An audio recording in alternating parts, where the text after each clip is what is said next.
Tradición, orgullo, pasión. Cillar de Silos, una bodega, una familia. La sanidad regional protagoniza esta noche la portada de nuestro informativo. Hoy hemos vuelto a conocer datos sobre las listas de espera quirúrgicas. Siguen bajando en términos generales, aunque hay hospitales como el Clínico de Salamanca, que es referencia en varias especialidades, que necesitan mejorar. La sanidad y los datos sobre las listas de espera ocupan a menudo el centro del debate político en la comunidad, aunque pocos asuntos como este merecerían el consenso en aras a seguir mejorando la calidad del sistema. Bienvenidos.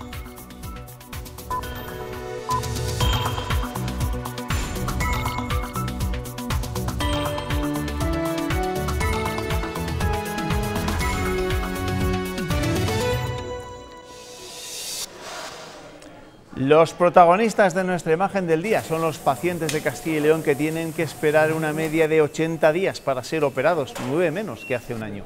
Al cierre de septiembre esa lista la integraban 25.917 personas, 1.578 menos según los datos publicados por la Consejería de Sanidad.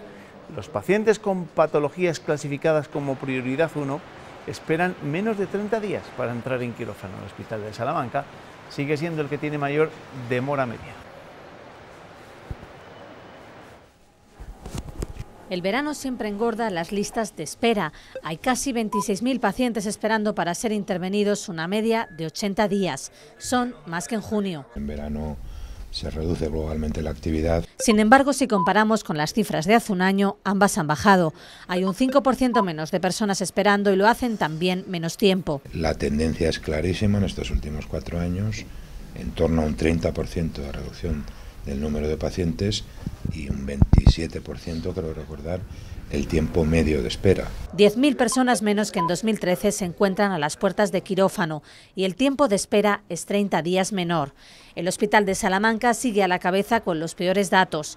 Allí la demora media se dispara hasta los 120 días y esperan más de 5.500 personas. En todos los hospitales la situación es mejor que hace un año. Vamos a cumplir los objetivos que tenía el Plan Pericles, incluso si es posible mejorarles un poco respecto a lo que teníamos previsto. De ser así, en 2019 la lista de espera será de 22.500 personas. De lo que podemos presumir es de contar con la mejor médica de familia del mundo. Con ese título ha sido reconocida este lunes la doctora Verónica Casado, que ejerce en el Centro de Salud Parquesol en Valladolid. Obtiene este premio de ámbito mundial después de haberlo conseguido ya en Europa y en Iberoamérica. La Organización Mundial de Medicina de Familia ha reconocido su visión integral, su capacidad de tomar decisiones y de trabajar en equipo. Es la primera vez que una doctora española obtiene este galardón, este reconocimiento. El sábado en Seúl entregarán ese reconocimiento a Verónica Casado, nuestra paisana, a la que por supuesto hay que felicitar, como ha hecho prácticamente todo el mundo, desde el presidente del gobierno hasta responsables de la sanidad española, por un título que merece precisamente este reconocimiento. Bueno, la sanidad va a ocupar nuestro primer tema de tertulia, una tertulia que este lunes voy a compartir con Isabel Jimeno. Isabel, ¿qué tal estás? Bienvenida, muy buenas noches. Hola, buenas noches. Y con Julio González Calzada. Julio, ¿qué tal estás? Bienvenido. Muy buenas noches. ¿Por Valencia todo en orden? Todo en orden. Así me gusta. Llovió ayer, pero bien. Bueno, ya bien. Siempre que ha llovido ha escampado, casi con siempre. Normalidad. Ernesto, ¿qué tal estás? ¿Cómo lo ves? Buenas noches, bien. Ernesto viene con los titulares más destacados de la prensa regional y con ello vamos a empezar. Cuéntame. Mira, empezamos con el Diario de Burgos, que destaca en su primera que los exjugadores de la Arandina se enfrentan a otro delito al incluirse la propuesta de sexo vía teléfono. También el diario ABC destaca este asunto en sus páginas de Castilla y León. Caso Arandina, la juez añade un nuevo delito y los exjugadores se niegan a declarar. Se investigará también el presunto acoso por redes sociales a la menor para concertar una cita con ella. El Norte de Castilla destaca en su primera que el juzgado acumula 5.458 demandas de cláusula suelo en un año en Valladolid. Y también señala que el plan para desatascar los casos fracasa pese a contar con una jueza más. Diario de León destaca que León necesitaría 2.623 millones de euros para acometer las obras pendientes en infraestructuras y comunicaciones que suponen el 69% de las que contabilizan las 8 provincias del noroeste vinculadas al corredor atlántico. A las autovías y AVE pendientes se suma el mal estado de la red ferroviaria y los problemas de la DFB, de vía estrecha. El diario La Razón destaca que la mujer gana peso en el medio rural y triplica su incorporación al sector agrario. Diario de Valladolid, El Mundo destaca a Verónica Casado, la médica de Valladolid, elegida como mejor del mundo. Y se queja de una cosa a la que se quejan muchos médicos de atención primaria. No podemos atender en 6 minutos a tanta gente. A tanta gente, efectivamente. Y señala lo importante que es la docencia. Ajá. Más y Diario de Ávila destaca en su primera que el PP retrasa hasta enero la elección de sus candidatos a las alcaldías. Y también señala que Mañueco será proclamado candidato a la Junta en noviembre. Y por último, el Diario Palentino destaca en su primera la imagen de una feria, la de la cebolla Orcal, que es la cebolla más sabrosa, exclusiva de la zona de Palenzuela y que reclama el amparo de una marca de calidad. Gracias, Ernesto. Esos son los titulares más destacados de la prensa regional. Empezábamos hablando de temas que tienen que ver con la sanidad. Estábamos de enhorabuena por la elección de esa médica vallisoletana Verónica Casado como la mejor médica de atención primaria de todo el mundo, pero os pregunto por los datos de las listas de espera. Es verdad que ya no generan igual la controversia que generaban no hace demasiado tiempo, ¿no?, cuando la oposición no se lo creía o no se cree esos datos de reducción de las listas de espera. ¿Vosotros cómo los veis? Espera mañana, ya verás cómo mañana criticarán que no es tanta la reducción. Y es lo que he visto tienen... que en las últimas veces que han salido esos datos no se ha generado la crispación, entre comillas, ¿no?, y el debate político que sí que se ha generado hace más tiempo. Hombre, cuando la crisis sí que es cierto que las listas de espera, cuando la crisis era más profunda, las listas de espera se incrementaron de manera notable y ahora es lo que tienen las medias, reducen de media. Al paciente que lleva esperando 200 días pues le seguirá pareciendo mucho. Hay otros pacientes que tienen otras patologías que requieren una intervención más rápida, que son las que hacen que baje esa demora media, y también hay que tener en cuenta lo que decías al principio. Hospitales que son referencia en algunas especialidades, que solo tienen ellos esas especialidades, evidentemente van a tener una demora media superior a la de otros hospitales más pequeños que no tienen tantas especialidades, como pueden ser Soria, Palencia, Segovia, Ávila. Ahí esas cosas que ellos operan, se operan en todos, con lo cual es más fácil reducir la lista de espera, excepto en el Bierzo, que sí que va mejorando, va enmendándose un poquito porque, estuvo había un problema puntual en traumatología. Sí. Eso es. Julio. Como aficionado a las matemáticas que soy, coincido con Isabel, jugar con medias permite hacer cualquier cosa y que cualquiera pueda entrar el primero en meta, ¿no?, o quedar en una buena posición. Yo creo que sí que se ha producido un efecto de reducción de listas. Coincido con Isabel que hay determinadas especialidades que por sus características y por el hecho de que los pacientes hoy en día podemos elegir, sufren más presión que otras, pero realmente yo creo que la situación en este momento en Castilla y León, también dicho, en comparación con el resto de España, es una buena situación, no es una situación de listas de esperas no demasiado elevadas. Entiendo, por supuesto, a la persona que lleva 6 meses esperando para ver a un traumatólogo, cosa que suele ser muy habitual, por ejemplo, en Castilla y León en este momento, pero también entiendo que las listas en general están relativamente bien tratadas, que los casos de urgencia se tratan con esa urgencia y que aquellos otros casos que tenemos que esperar, pues tenemos que asumir que la sanidad pública tiene que tener sus tiempos. Pues como aficionado a las matemáticas que eres, vas a tener que opinar y bastante acerca de lo que vamos a hablar a continuación, que no es otra cosa que los presupuestos generales del Estado. El Gobierno central rebaja sus previsiones de crecimiento para este año y para el año que viene, previsiones que ha avanzado tras el Consejo de Ministros, en el que se ha dado el visto bueno al proyecto de presupuestos que se va a enviar a Bruselas. El Ejecutivo de Pedro Sánchez ha vuelto a calificar las cuentas de valientes, porque dicen dejan años atrás de austeridad. La economía crecerá un 2,6 este 2018 y 2,3 el año que viene. Sobre esta previsión asienta el Gobierno sus cuentas para 2019. Es responsable, realista, alineado con los compromisos asumidos con nuestros socios europeos. Calviño no cree que Bruselas vaya a poner peros a sus cuentas por el aumento en el objetivo del déficit de 5 décimas hasta el 1,8, porque dice que prorrogar las cuentas de Rajoy lo elevaría a un 2,2 porque no lo fían solo a la inercia de la economía y porque hacen el ajuste estructural que pide Europa. Este objetivo de déficit no pone en peligro ni el crecimiento económico ni la creación de empleo. De hecho, como he explicado hace un momento, el impacto es neutral. El Gobierno espera recaudar 670 millones con la subida al diésel y anuncia un plan Renove de 200 millones de euros para 2020 que incentive la compra de híbridos y eléctricos. Frente a las críticas, aseguran que es un presupuesto con más ingreso que gasto. Es una política fiscal responsable en donde la clase media y trabajadora no pagará más impuestos, sino que todo lo contrario. Que revierte los recortes protegiendo a los más vulnerables, manteniendo una economía competitiva y emergente. La tasa de paro, considera el Ejecutivo, pasará del 15,5% en 2018 al 13,8% el año que viene. Las cuentas se presentarán en el Congreso a finales de noviembre o principios de diciembre y, de conseguir los apoyos necesarios, podrían aprobarse en febrero. Pues ese es el principal problema que va a tener el Gobierno y Podemos para sacar adelante los presupuestos, encontrar los apoyos suficientes. El del PNV se da por seguro una vez que los nacionalistas vascos pongan precio a sus votos. Pero más complicado será el de los nacionalistas catalanes, que vuelven a insistir en que solo negociarán esos presupuestos si la Fiscalía cambia de criterio sobre los políticos independentistas presos. La primera parada de las cuentas, Bruselas. La Comisión comprobará que el ajuste es el pedido y que los ingresos de los que habla el Gobierno, 5.678 millones, son realistas. Europa no se pronunciará hasta noviembre. Mientras tanto, el Ejecutivo empieza ya la negociación y el primer partido al que va a llamar es el PNV. Podemos ya ha advertido, lo acordado con ellos no se toca. Es un acuerdo firmado, lo firmamos la semana pasada. Es una serie de presupuestos y de compromisos al que hemos llegado con el Gobierno y el Gobierno tiene que garantizar que se cumplan. Además de a los nacionalistas vascos, el Gobierno necesita a los partidos catalanes que insisten que es difícil la negociación con la situación de cárcel de los políticos procesados. Si cree que debe estar en la prisión por rebelión, no tiene mucho sentido que a la vez le pidas que te dé apoyo a los presupuestos y a la estabilidad. Para estos ideales estamos dispuestos a llegar hasta el final con todas las consecuencias. Y mientras el Gobierno habla de presupuestos posibles y realistas, PP y Ciudadanos creen que son una amenaza.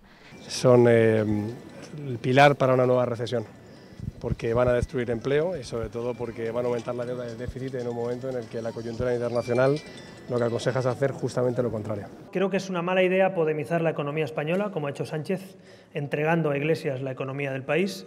Lo que se está haciendo, se está violentando el diálogo social y es una pena porque llevamos muchos años con un diálogo social muy fructífero. La patronal cuestiona la unilateralidad de la subida del salario mínimo interprofesional. Bueno, escuchadas las diferentes valoraciones de los diferentes actores, os quiero preguntar por lo más importante: ¿cómo va a conseguir el Gobierno de Pedro Sánchez y Podemos convencer a los independentistas catalanes para que respalden estos presupuestos? Porque parece claro que el PNV los va a apoyar. Pues yo creo que es una respuesta relativamente fácil. ¿Fácil? Porque sí, o porque mantienen este Gobierno hasta el año 2020, o porque si no habrá elecciones y se juegan que sea otro el Gobierno y las condiciones puedan ser incluso peores para los nacionalistas, en este caso, en los próximos meses. Con lo cual, también los nacionalistas están en este caso casi obligados, a pesar de que insistan en pedir como una condición más que los jueces formen parte del acuerdo, algo que pero el Gobierno no puede transigir con eso, evidentemente. Ni el Gobierno ni este país. Evidentemente la Judicatura es, afortunadamente en España, independiente y tomará sus propias decisiones, espero, sin tener en cuenta las decisiones que tomen los gobiernos, los ejecutivos o los parlamentos. De manera que yo entiendo que a pesar de que esos nacionalistas insistan en que tiene que ser así, también están abocados, como estuvieron abocados el día que votaron a Pedro Sánchez, al hecho de o con nosotros o al infierno. Pero en este caso parece que el órdago ha sido a las grandes, y sobre todo les recuerdo lo que ha venido diciendo el presidente catalán en los últimos tiempos, ¿no? Con ese ultimátum que ha reiterado en más de una ocasión a Pedro Sánchez: o plantea usted un referéndum de autodeterminación antes del mes de noviembre, o adiós a nuestro apoyo. Bueno, pero estos ¿Cómo va a cambiar de criterio? Son los que... Estos son mis principios y a partir de mañana pueden ser otros. Pero pueden ser otros, ¿no? Y declaramos la República 8 segundos y decidimos no declararla, en fin. Isabel. Hombre, yo creo que es complicado si ninguno da su brazo a torcer, porque aquí lo que yo veo son demasiadas líneas rojas y muy rígidas. Y se están olvidando los independentistas catalanes de que aquí hay una separación de poderes que se quieren saltar a la torera, como se han saltado otras muchas cosas también, es cierto, hasta ahora, y quieren condicionar su apoyo a unos presupuestos en los que creo que hay demasiadas contradicciones entre todos los actores que están ahí interactuando, demasiadas líneas rojas, como decía, y lo que se ha presentado hoy para ir a Bruselas no es el presupuesto como tal, son unas líneas sobre por dónde va a ir ese presupuesto. Y ya Podemos ha dicho que lo que está pactado con ellos es lo que está pactado con ellos. Sí, porque ahí habrá que sumar lo que pida el PNV, evidentemente. Claro, y lo que pidan los independentistas si quieres sacar los presupuestos adelante, que es la manera que tiene Pedro Sánchez para intentar perpetuarse un poco más en la Moncloa, porque si no lo tiene muy complicado. No olvidemos que está gobernando con unos presupuestos a los que se opuso y a los que criticó su partido ferozmente. Entonces sería intentar proseguir en 2019 con los mismos presupuestos prorrogados que tú has criticado. Lo veo muy complicado. A ver quién es el primero que cede. Oye, Julio, ya que has presumido de que lo tuyo son las matemáticas, cuéntame, cuando lleguen la semana que viene estos presupuestos a Bruselas, imagino que Moscovici lo que hará es aplicar una regla de 3, ¿no? Estos son los ingresos, estos son los gastos, ¿sale a cuenta o no sale a cuenta?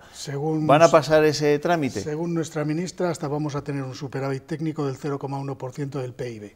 ¿Basado en qué? Pues como casi todos los presupuestos, en que vamos a obtener unos ingresos estupendos y que no nos va a fallar ninguno de los ingresos que vamos a obtener. ¿Se van a obtener esos ingresos? Pocos presupuestos lo consiguen, muy pocos, sobre todo en estos momentos y en estas circunstancias. Difícilmente se van a conseguir los ingresos previstos en las tareas impositivas, que creo que superan los 5.000 millones de euros, difícilmente van a conseguirse porque, bueno, no es tan fácil luego la recaudación tributaria y basado en eso, ¿va a conseguirse ese superávit necesario para que nos aprueben el déficit? Pues no lo sé, de todas maneras... que Nadia Calviño, que se conoce el percal, pues lo tendrá todo bastante bien. Yo también entiendo, ¿no?, que es una persona mucho más técnica que yo, mucho más experta en economía. La prueba es que ella le va mucho mejor en la vida que a mí, económicamente. Entonces, supongo que esto lo habrá hecho bastante mejor, pero también es cierto que ahora la situación ya no es tan complicada solo por España, sino que Italia, que donde esta noche parece va a haber un acuerdo de presupuestos finalmente, puede llevarse por de calle todo el principio del déficit y de la política de austeridad que se ha mantenido hasta ahora en Europa. En fin, el retraso que acumulan los presupuestos generales del Estado, que debían haberse presentado a finales de septiembre en el Congreso, retrasa también los presupuestos de la Junta de Castilla y León. Hoy finalizaba el plazo marcado por el Estatuto para registrar los presupuestos en las Cortes, pero el Ejecutivo Regional ha decidido no presentarlos. Insiste la Junta en que no pueden hacerlos sin conocer las cifras definitivas de la recaudación del IVA, el objetivo de déficit o el dinero que llegará del Estado. O sea que esta imagen es una imagen de archivo de presupuestos pasados.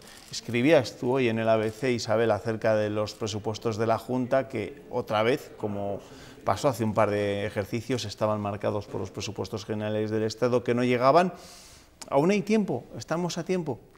Para que entren en vigor el 1 de enero, muy complicado, más que nada porque la tramitación parlamentaria requiere en torno a 2 meses, salvo que agilicen mucho sus señorías, y no lo veo tan fácil. Hay que tener en cuenta que el PP no gobierna en mayoría absoluta, con lo cual necesita llegar a algún tipo de acuerdo con otro partido. Hasta ahora ha sido Ciudadanos y UPL quienes han facilitado la aprobación de presupuestos. No es todo tan rodado y en esos 2 meses que se necesitan empezarían a contar desde hoy, para aprobarse en diciembre, que es cuando acaba el primer periodo de sesiones, en torno al 20-22 de diciembre. Para el 1 de enero yo lo veo imposible. Que se aprueben para 2019 también tengo mis dudas, porque luego hay que tener en cuenta que hay elecciones en mayo, las Cortes se disuelven en marzo.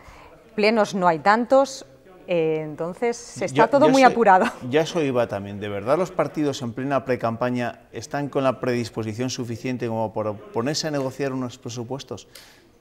Además de que son unos presupuestos que quien los apruebe, o sea, el gobierno de Juan Vicente Herrera, son unos presupuestos que él como mucho va a poder ejecutarlos hasta la mitad de año. Son unos presupuestos que va a dejar de herencia a la otra persona que llegue, sea del partido que sea. Son unos presupuestos que tiene que tener en cuenta eso, que puede ser su partido o puede ser otro, y es una herencia que puede ser buena o puede ser una herencia envenenada. También yo entiendo que por una parte el presidente de la Junta, despedirse de su último año después de casi 18 años como presidente, no habiendo presentado los presupuestos en su último año, también es, yo creo que es un mal sabor de boca que le podría quedar. Julio, mójate, ¿habrá presupuestos?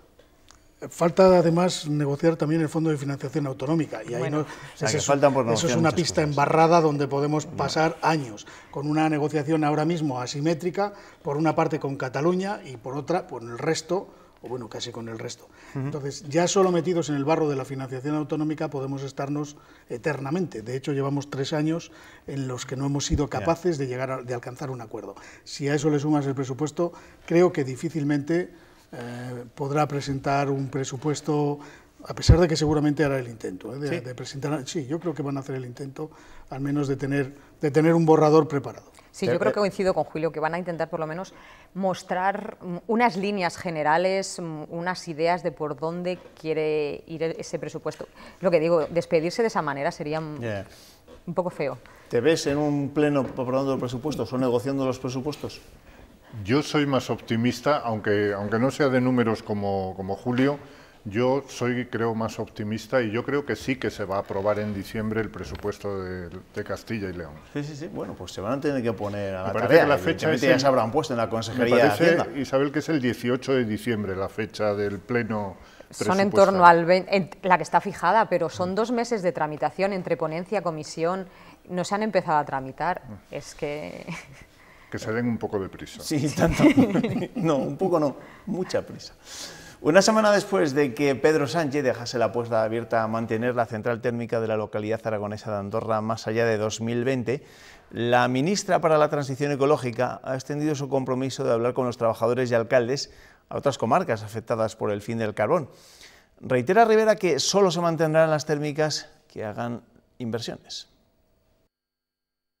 Lo que tenemos que hacer es trabajar con sus ciudadanos, con sus trabajadores, con sus representantes institucionales para favorecer una recuperación de un futuro industrial, de un futuro económico, de unas actividades que permitan a la gente seguir viviendo. El Partido Popular de Castilla y León celebrará su convención regional en Salamanca. Aún no hay fechas para la formación, pero la formación trabaja para que pueda ser dentro de un mes aproximadamente. En ese foro presentarán a Alfonso Fernández Mañueco como candidato del Partido Popular a la presidencia de la Junta en las elecciones de mayo del año que viene. Las listas de los candidatos locales tendrán que esperar hasta los días previos a la Convención Nacional del 18 de enero, aunque los populares de Castilla y León eran partidarios de cerrarlas y hacerlas públicas cuanto antes. Al final seguirán el ritmo marcado por Génova. Yo lo manifesté en algunas ocasiones, era partidario de hacer la presentación cuanto antes, sobre todo, como es lógico, cuando los candidatos son nuevos y, por lo tanto, pues, aunque sean conocidos en la población, pero tiene que calar pues, su candidatura. Pero nos vamos a ceñir, como les decía, al calendario que nos ha planteado la Dirección Nacional. ¿Con estas fechas no creéis que a muchos se les va a agotar la paciencia? La semana pasada ya era el propio Alfonso Polanco el que decía que quería volver a ser candidato a la alcaldía de Palencia. Hoy el Diario de León también destaca que Mañueco parece respaldar la candidatura de Antonio Silván para que vuelva a encabezar esa candidatura a la alcaldía de León. Es mucho esperar, ¿no?, a 3-4 meses de las elecciones de mayo, que se espere hasta esas fechas. Además, en un panorama político tan abierto como el que se presenta para las elecciones de este año, si ya en las de este año no del próximo. Si ya en las de 2015 se abrió mucho el abanico, conseguir mayorías absolutas fue misión imposible para muchos de los candidatos, ahora yo creo que quienes sean nuevos y no sean alcaldes actualmente deberían de darse un poco más de prisa. Sí que es cierto que esta tarde ha habido un poco de confusión. En esa rueda de prensa primero Francisco Vázquez ha dicho que se iban a ceñir a esa convención nacional que en principio se ha pospuesto de diciembre a enero, por las elecciones andaluzas, y luego es cierto que Génova ha dicho que, bueno, que mantienen un poco el calendario de diciembre y de llegar a diciembre con los candidatos designados y dados a conocer, pero han cambiado mucho las opiniones a lo largo de estos días. También iba a ser en noviembre, en principio. Ha dicho que tienen en torno al 40-60% de los candidatos ya decididos, pero claro, faltan pero ese aunque otro... lo tengas decidido, si no los tienes anunciados, de poco te sirve. Sí, les faltan candidatos clave, como el de Valladolid. Por ejemplo. Entonces me imagino que uno de los motivos por los que no dan a conocerlos es por no hacer esos feos y demostrar que hay ciudades en las que es más complicado. Sí. Yo creo que además, ya sabes que me gusta ser un poco irreverente, solo un poco, lo políticamente correcto, y yo creo que en las sedes del Partido Popular, en algún rincón que no hemos sido capaces los periodistas de localizar, hay un cartel que dice: se buscan candidatas, presentarse con urgencia, que nos queda poco tiempo. Candidatas, he dicho candidatas, presentarse con urgencia, que nos queda poco tiempo para terminar de designar las elecciones. El Partido Popular tiene un problema de listas femeninas, lo ha tenido desde hace tiempo, y yo creo que en los últimos años hay cada vez más presión, y notan más presión para que la presencia femenina sea mayor y su número de alcaldes y alcaldesas esté más equilibrado, y yo creo que esa es una de las dificultades que están teniendo en alguna de las provincias. Claro, cuando hablas de candidatas solo me viene a la cabeza Pilar del Olmo, que es la que ha sonado como candidata del Partido Popular a la alcaldía de Valladolid. No me vienen en la cabeza más nombres de mujeres. Pues por eso tienen el cartel de se buscan candidatas. Sí. Segovia es candidata, repite la que fue hace 4 años casi, es mujer. En Segovia ya han presentado varias veces candidata y aún así no han logrado ganar. O sea, que no creo que solo sea una cuestión de cuotas, yo como mujer estoy en contra de esas cuotas, pero creo que hay que entrar por valía, no por ser una cuota. No lo entiendo como una cuestión de cuotas, sino una cuestión de presión social que han empezado a notar en la necesidad de que se incorporen más mujeres, ¿no?, de lo que se lleva a sus candidaturas. Bueno, pues vamos a cambiar de argumento, porque evidentemente lo que va a ser el proceso de pre-campaña y campaña electoral que se avecina a lo largo de 2019 nos va a mantener ocupados durante muchas tertulias durante los próximos meses. Este lunes han vuelto a ser noticia los 3 exjugadores de la Arandina procesados por ser los presuntos autores de un delito de agresión sexual a una menor. Los 3, que esta mañana pasaban por la sede del Juzgado de Instrucción número 1 de Aranda para ratificarse en su declaración de inocencia, tendrán que sumar un nuevo delito a su causa. La jueza instructora ha aceptado el recurso presentado por la acusación particular para incluir el delito de incitación a consumar un acto sexual a través de vías telemáticas, como llamadas telefónicas o mensajes por redes sociales. Los 3 exjugadores acudían a los juzgados de Aranda de Duero, pero se negaban a declarar. Que todo se vaya a aclarar en el juicio oral, ¿vale? Insisten en la falsedad de los hechos denunciados y niegan que hayan mantenido relaciones sexuales con la menor. No hubo ningún tipo de relación, así que no hay nada más que decir.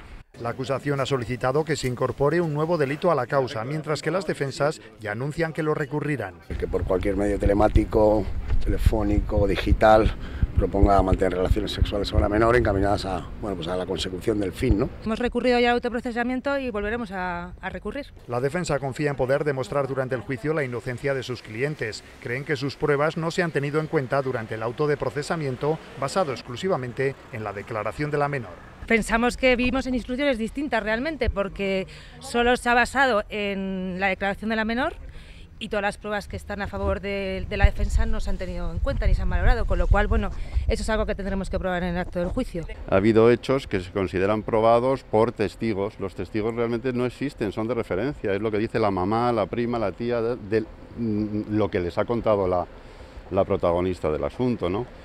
Entonces realmente pruebas no hay más que una. La causa será remitida a la Audiencia Provincial de Burgos, que decretará la apertura de juicio oral. Llevamos meses hablando de este asunto a la espera de que comience ese juicio oral. Pues os pregunto opinión.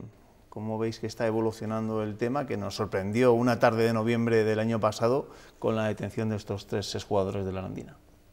Pues yo siempre recuerdo un magistrado palentino, Mauricio Bujidos, que hace ya muchísimos años, a quien tengo el honor de conocer desde entonces, desde hace mucho tiempo, y él habla siempre de una pena que se añade a todas las penas que existen en el Código Penal, que es la pena de banquillo, ¿no?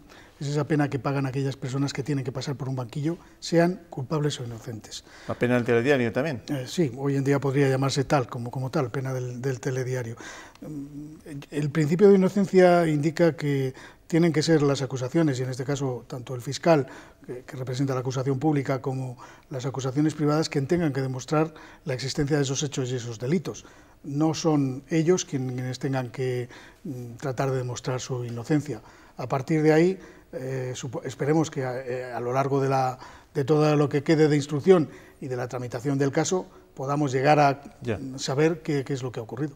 Yo creo que no hay que juzgar y sobre todo no hay que condenar ni a los exjugadores o jugadores ni a la chica antes de saber y de que se dicte sentencia. Hay que ser muy cautelosos, se pueden emitir juicios de valor, pero esa condena de banquillo que decía Julio es cierta, y esos chicos, pues cuando se dicte la sentencia, pues se verá si son culpables, si son inocentes o si no lo son. También la chica, que supongo que lo está pasando mal. Ya. Y también es cierto que hoy se han negado a declarar porque mantienen su inocencia, y lo que han dicho los abogados es que las pruebas que tienen y lo que tienen que decir lo van a llevar a la audiencia, porque sí que es cierto que cada vez que han ido a la audiencia esta ha sido un poco más favorable a los intereses de los 3 acusados que fue donde lograron salir de la cárcel, que estaban en prisión provisional.